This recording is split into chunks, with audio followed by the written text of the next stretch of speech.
Welcome back to the Commanders Declassified podcast. I'm LE. We got Eric. Eric, what's going on, man? It's been a couple weeks. Lots happened, but we got a dub heading into the bye week, so I'm excited. That's right, man. And we're back with the OG crew. Mike is away today. He is going to do some special services for the Department of the Interior and the IRS tonight. He can't reveal what those are. It's special. Anyway, Mike, we miss you, buddy. We'll see you next week. Eric, the bye week is here. You mentioned it. We got a beautiful, fabulous W before the bye week. Eric, what did that win against the Tennessee Titans mean to this team? Yeah, it was big going into the bye. Going into a week 14 bye, coming off 4 straight losses. That'd be a rough entry for all the fans. That would suck. Especially we'd have to listen to sports talk radio for 2 weeks, just trash the team. And the team, going into that on 4 straight losses. I mean, it would be a good opportunity for them to reset themselves, but it's much better going in with the win and still in the playoffs right now. If they started today, which they will not, we'd be the last team in going up to Philly, but there's still plenty of time to change that. And that convincing win against Tennessee certainly helped. It was a beautiful thing, my friend. And to see the team galvanize around each other and just be so enthused about that win. The stadium was rocking. Dude, what did you think about those black flags? I thought those were pretty awesome. Yeah, that was new. Flags. Yeah, that was new. I'm not a huge fan of those uniforms, but yeah, the flags are pretty cool. Yeah. It was a little bit Tampa Bay Bucks-ish, but still, I liked it. I thought it was a new kind of energy there. Yeah. But, what did you think about our running performance? I mean, on the ground, we were killing it. B-Rob didn't play much, I think, in this second half of the second half. But Chris Rodriguez, who we've talked about quite a bit, had an excellent game. What do you make of our run game right now? Yeah, what's crazy is he didn't even get a carry until more than halfway through the third quarter, and he finished with 94 yards on 13 carries. Yeah. The offensive line was doing their thing. I think Cliff Kingsbury called a great game. And I don't know how much, Cliff and Anthony Lynn, they're a very good team. I think I'm glad to see the team got back to the run game commitment and was clearly successful. And Tennessee's run defense isn't bad either. And they've got 2 big studs in the middle. And they've caused problems for some good teams this year. So it's nice to see that, this team was effective against a pretty good, running defense, especially after the game, against the Eagles a couple of weeks ago where they just got destroyed. And the Dallas game wasn't pretty. So, it was nice to see a victory and it's just a dominant rushing performance. I mean, the first carry went 40 yards. I mean, B-Rob didn't even get touched all the way for a score. And he had a nice, 16 carries, 103 yards. That's not a bad run. And had, season high for the team in rushing with 260 some odd yards. So really good rushing performance. And you see how much that helps Jayden Daniels, just taking that pressure off of him. He was back to early season Jayden Daniels, 25 out of 30. Really nice game from him as well. So just really good to see. Good to see an effective rushing game. Hopefully we can finish out the season strong like that. Yeah, there's a theme really developing with this group, and it's really sort of that old school mentality where you are building your pass off the run game, right? Play action, RPO. But you really need success in the run game to make it happen. The contrast to that is this Monday Night Football game. I don't know if you caught it between the Broncos and the Browns, and they were just lighting it up with the pass. And it was as a fan of my team, there are times when I wish our offense would just do that and let it go. But that's not who we are. It's not our identity, right? We're not going to throw for 500 yards. We're not going to throw for 4 touchdowns. We're not going to tolerate 3 interceptions, right? We are going to pound the ball, chew clock, and take care of the football. That's who we are. And that identity showed in the Tennessee game. That's what we did. We came out and we bullied them from the start. We created special teams turnovers. We created defensive turnovers. And we just really efficiently and effectively ran that football down their throat and then had play action pass off of it. That's who we are. That's how we win. And the good thing is that stuff wins and it really works later in the year as the weather turns too, right? Yeah. And the important thing on that is the Broncos and the Browns aired it out all over the place like that. and Washington played the way Washington played, and what we scored more points than the Browns did. So there is a way to score 42 points and not give up 32 points, which seems to be a better formula for me. So I like it a lot. But yeah, I mean, 42 points with a ball control game. I mean, Tennessee fumbling kickoffs like back to back didn't help much either. But we'll take it. Yeah, yeah. I like it. I mean, it brings into question the durability of our running backs that we're going to need to really kind of look into or really find out about, like B-Rob and Chris Rodriguez is now a major player. I like what McNichols does too, man. I think McNichols is really solid as a number 3, and then of course eventually we'll get Eckler back. Hopefully he's healing up nice and things like that. So I think we can continue to do this. And Jayden looks fully healthy, man. And I don't care what anybody says. How he looks now is not how he looked a couple of weeks ago, right? Yeah. Jayden looks confident and healthy all over again. You agree, right? Yeah, part of it, he looks healthier. I think the mini bye helped him a lot, just, getting that rest. And again, the running game, he's not running for his life every play, and he's not getting blitzed to death because the team isn't effective in the run game, and that's going to help a lot too. So, yeah, he looked a million times better. He looked closer to his earlier season self for sure this week. And you just love seeing Terry making plays. I remember on this podcast, you told us a long time ago, Terry was your favorite player on this team, right? And man, when he caught that slant from that nice sidearm throw from Daniels, Terry has this weird way of catching the football, man, where he's like at weird angles. He still is like creating his basket. Instead of turning his hands like this, he's coming like this. But that dude snags it works for him. Ball. It works, man. And he makes so many contested catches like that where like a DB is going up trying to high point it, and he just bread baskets it and somehow comes down with the ball. Nuts. So whatever works, gift, man. It is. Yeah. All right. And I think, happy that Ertz made some plays as well all around. I think to me, and let's transition more into kind of the where we are heading into the bye week. I think our run defense is what scares me the most the rest of the way. What about what's the biggest issue for you with this football team the rest of the way?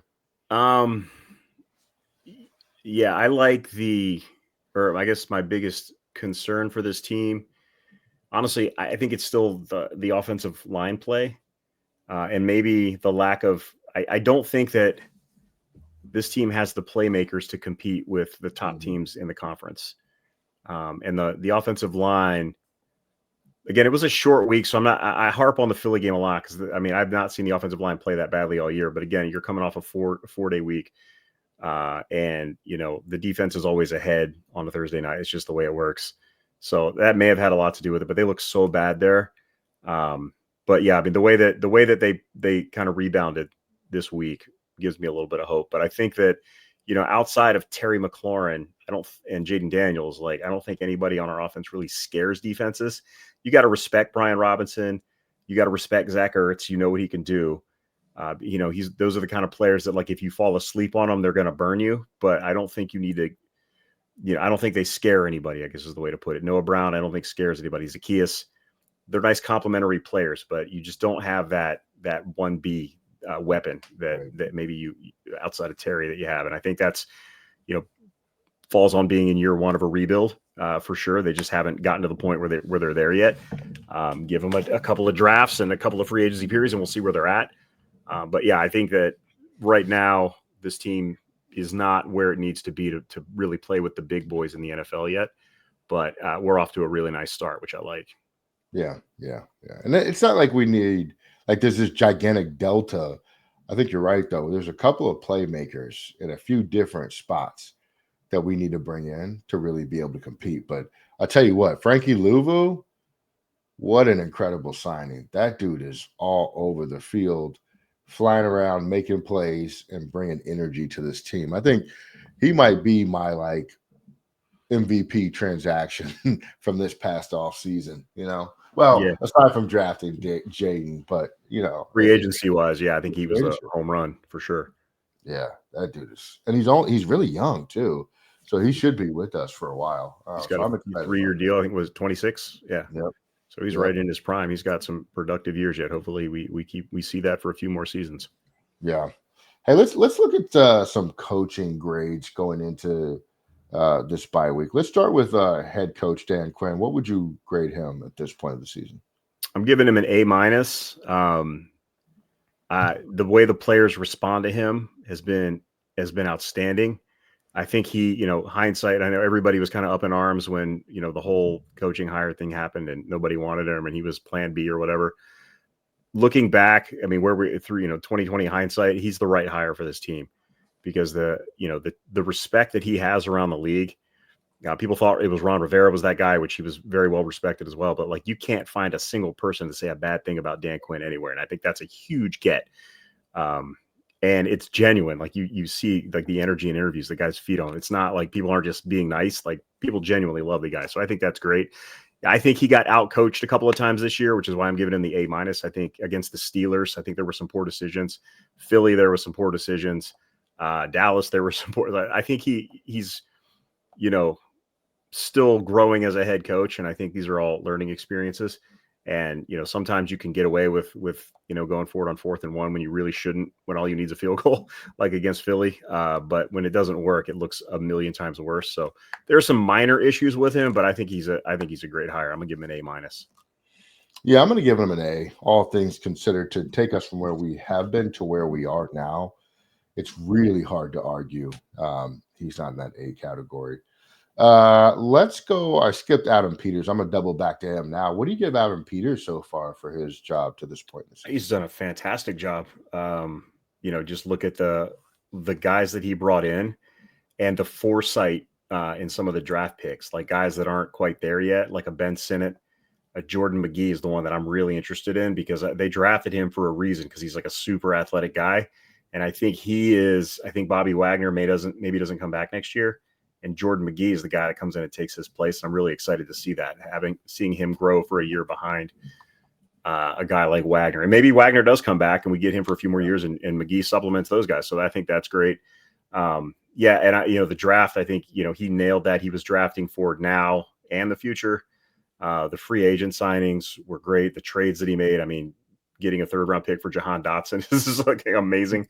And, then basically giving New Orleans its pick back to grab Marshawn Lattimore, who we haven't seen yet. But I think if there wasn't a bye this week, he may have been able to play last week. I think they're just being overly cautious with him. There's no reason to rush him back and then get him hurt again. But now you've got him. He should be fresh after a bye going back to New Orleans. So I'm excited to see him as well. But yeah, I think I give Peters an A+ so far because I don't think he's made a bad move to date. Yeah, and I think like people will hold the kicker situation against Peters. No. I want to give some context though. First of all, we signed Brandon McManus this offseason, right? Mm-hmm. He had some off-field trouble that wasn't within the team's control, which is the reason he's not here anymore. You cannot. And he knew about it and didn't tell anybody about it. He didn't. That's the real reason he got cut. Yep. Like, I think if he had been kind of forthcoming about it, they may have found a way to work with him, but he hit it and then it came to light and they had to cut him and then they were kind of in a bad spot. Right. But they had a solution at that position. And then he found Seibert, whatever his name is. He worked out great until he got hurt. And so it's been a mess since then, but kicker is still one of my major concerns going down the stretch too, Eric, that we talked about before. Mm-hmm. But I give Peters an A. The only thing I think I still need to see more from is the defensive tackle pick, Newton. Early in the draft when maybe there were other needs. I like Newton a lot. It's just that we have some deficiencies like at skill positions that maybe we could have used that for. But the tackle pick, Coleman at left tackle, all those things look really good. I'm sure Newton's going to work out great and prove me completely wrong. That's the only thing that I would say would keep me from giving an A+ right now because we just had bigger needs at that point. But Peters has been great. Let's talk offensive coordinator. What are you giving Cliff Kingsbury so far in the season? Yeah, I'm giving him an A as well. I think he's done a wonderful job. I think focusing on offense has been just like exactly what he needed, that he can that's what he has to worry about. He doesn't have to worry about anything else other than like creating an effective offense. And I think that, and this is just speculation on my part, behind the scenes stuff, like working with Anthony Lynn and Brian Johnson has been really good for him too, because the commitment to the run, I really feel like Anthony Lynn has been a huge part of how committed this team is to the run, which is great. I mean, Anthony Lynn has been an offensive coordinator and a head coach in the past. Hasn't been the best at either because I think he tends to be a little too run heavy at times. But the balance with him as the run game coordinator, Brian Johnson as the pass game coordinator, getting to rebuild his reputation after getting like basically scapegoated in Philly last year. Yep. I think that three-headed monster has been great, which, looks good for Cliff Kingsbury. And I think if he's smart, he won't go to Chicago next year. He'll hold out for a better gig. But yeah, I got to give Cliff an A. Yeah. And if we do lose Cliff, I think like you said, Brian Johnson's on the staff, Anthony Lynn's on the staff. I think there will be some continuity for Jayden, even if Cliff walks away or goes to but a head coaching opportunity, which I'm not even sure he wants to do. He could just be enjoying himself as a coordinator. Very good. Yeah. I mean, that head coach money is different level, but I mean, I think he's still getting paid to not coach the Cardinals though. So that's true. That's right. Yeah, I give Cliff a B. I think that 3-game slide there were some offensive things that I maybe wish he would have done differently. But all in all, I think he's done a tremendous job. So I'll go B plus. Let's go defensive coordinator Joe Witt. This one's a little more difficult for me because there's things. But where do you go with Joe Witt? Yeah, I'm gonna be favorable toward Witt because he's making chicken salad right now. Yeah. Especially with what that secondary looked like. I think he's really getting a lot out of those guys that like Igbenogany, and like rehabbing Jeremy Chin and guys like that, right? And Sainer still, he's really getting the most out of a young player, and they've got him coached up to be making big plays. He's made a lot of really big time plays. But based on the talent level, particularly in that secondary, I'm going to give Witt an A minus. Okay. I'm going to give him an A because that secondary is like on paper, that secondary should be getting torched every week. And we'll see how things change when Lattimore gets in. But the defense in general has held up. The defense had like that Philly game. The defense is what kept that team in the game for a very long time. And outside of a couple of just mistakes here and there, which may be bad calls, maybe just blown coverages, blown, assignments or whatever, I think he's done a really solid job without not having the talent that he could have, that some of the other defensive coordinators in the league have. So I think he's done a great job. Yeah, the things that I have an issue with Joe Witt are like our safeties are never over the top to help in pass coverage. And we need help. But to your point, I think there's a talent gap there. I also, what I've noticed, and I started seeing this a lot in the Tennessee game, is our safeties blitz a ton in this defense. And so that leaves you man to man on the outsides, like to carry your receiver all the way down the field. And so he gets creative with that. And sometimes it works, sometimes it doesn't.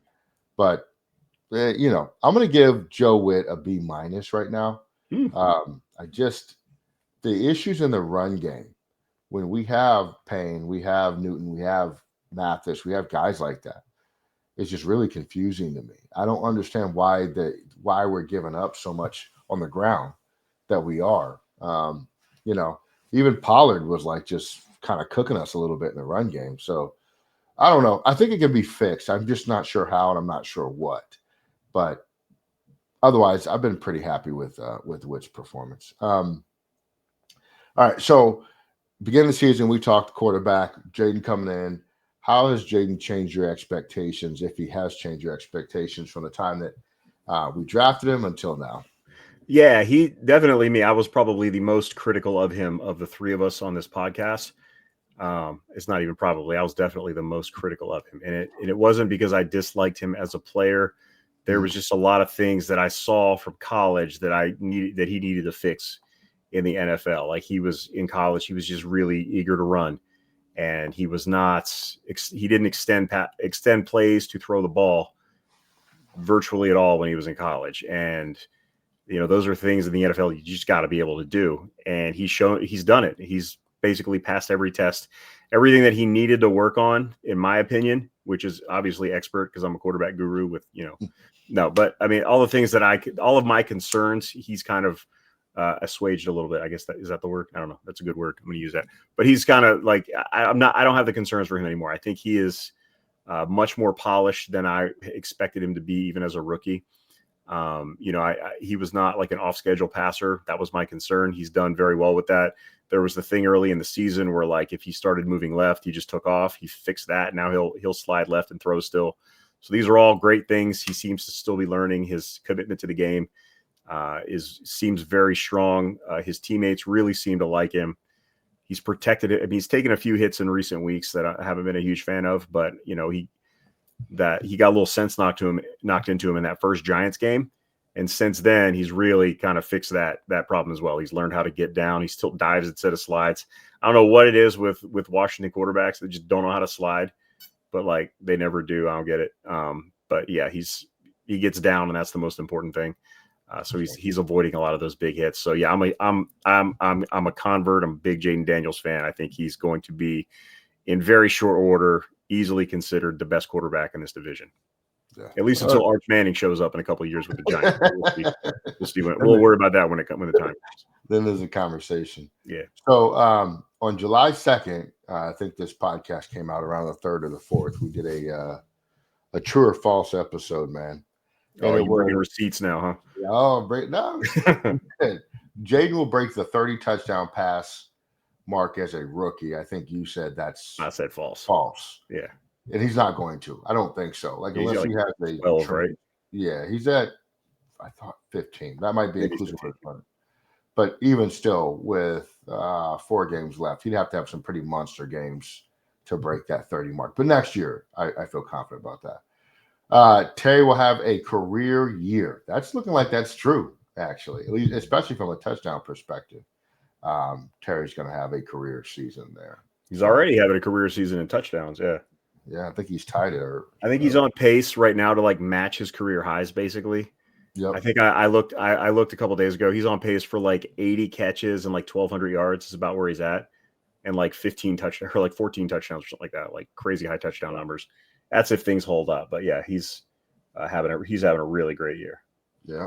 And yeah, Jayden does have 15 now. 15 touchdowns, 6 picks. I thought so. Okay. So 15 touchdowns in the next 4 games. He'll do that. It's possible, not plausible. Not even 4 a game. Easy. Eckler will have more combined touches than B-Rob. Is that might actually still be true with the amount of time B-Rob's been off and on. Yeah, I think that's probably true. But Eckler's hurt now himself, so we'll see. Oh, listen to this one. Louvu will lead the team in sacks. This is likely. It's maybe. I think Fowler's still leading it though, right? Which nobody saw coming. I think they're tied. Oh, are they? Okay. But yeah, nobody saw that coming. Nobody saw Fowler. Fowler's been a stud this year. Yeah. Louvu has 6. 8. Sorry. I think Fowler has 8 or 8.5. Okay.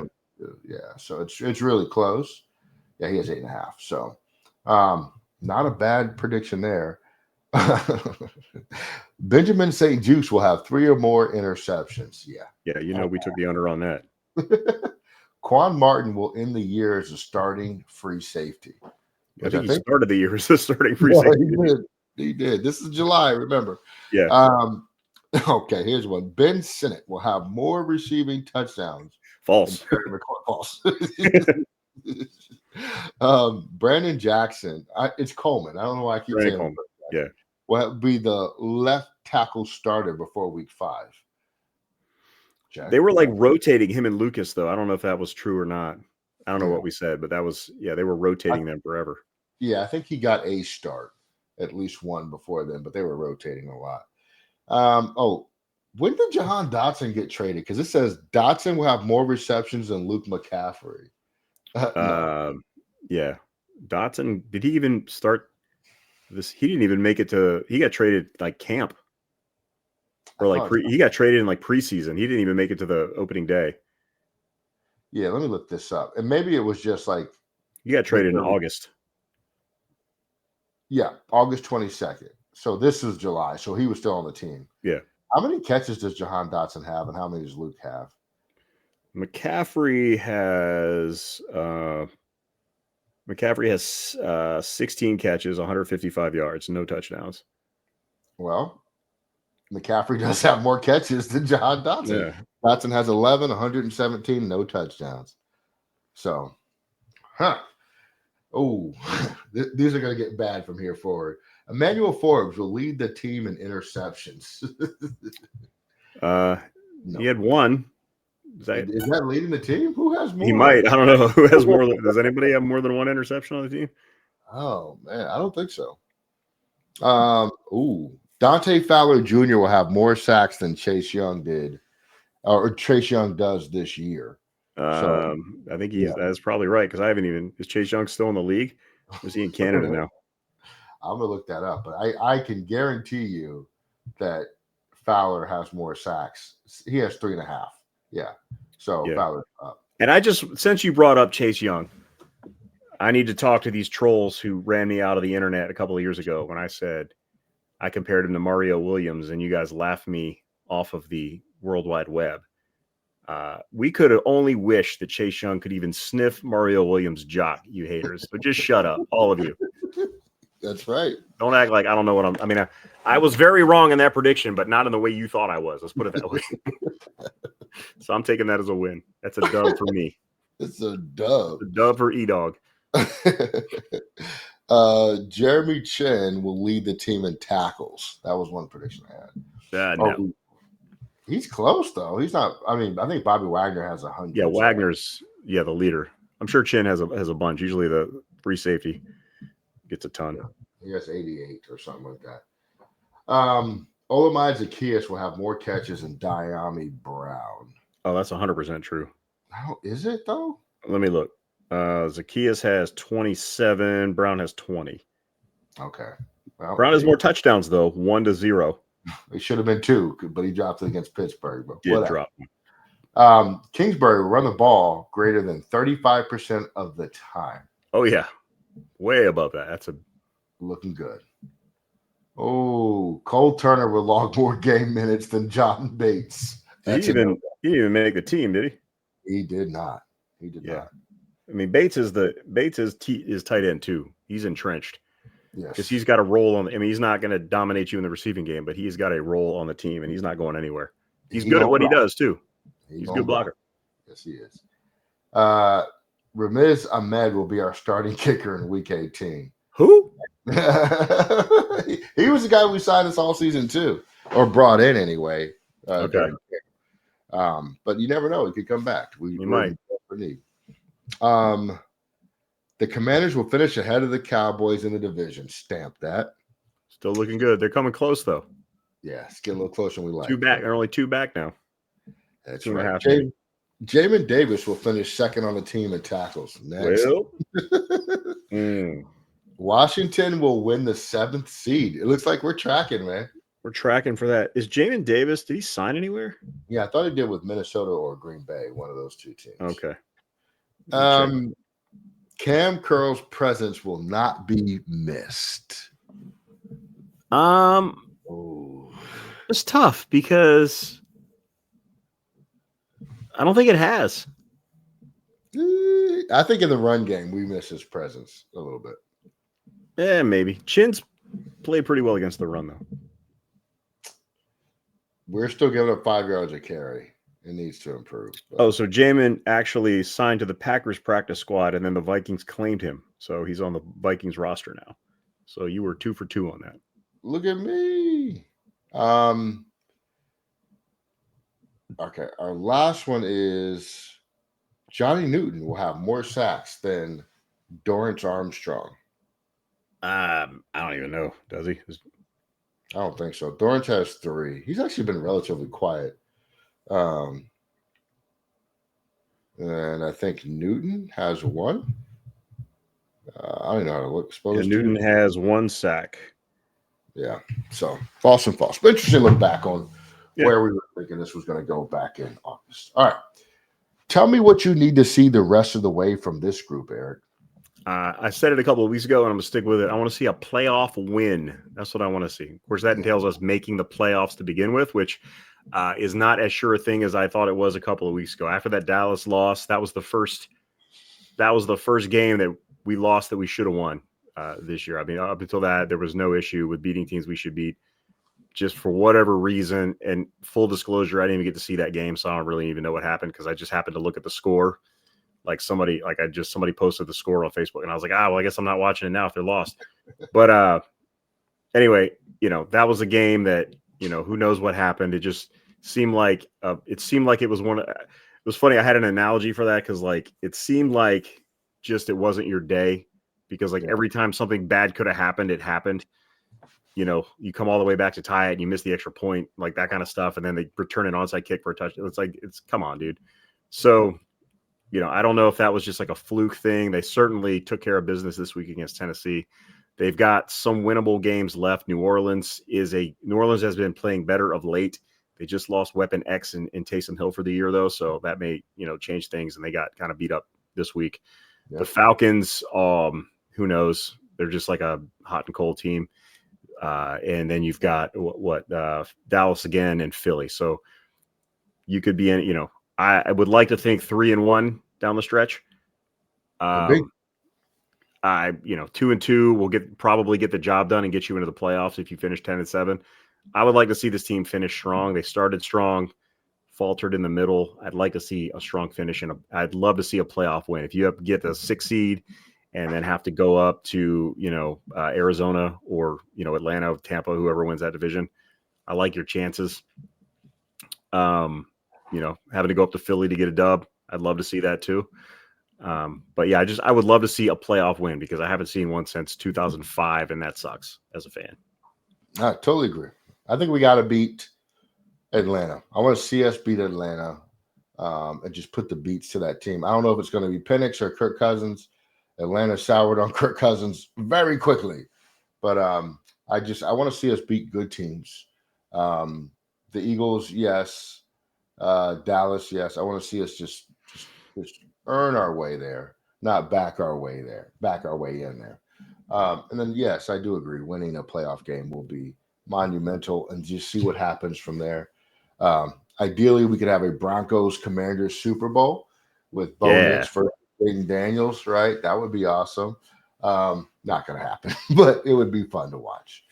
So I'm super proud and happy with where this team has been. The games are fun to watch. It's exciting. The ticket prices are a lot of money. So God bless all those that are paying those prices for those tickets. But I like where we're at, man. And final question for you, Eric. Have you sort of changed your perspective about rebuilding for the future, and that where we are right now is where we're going to get to?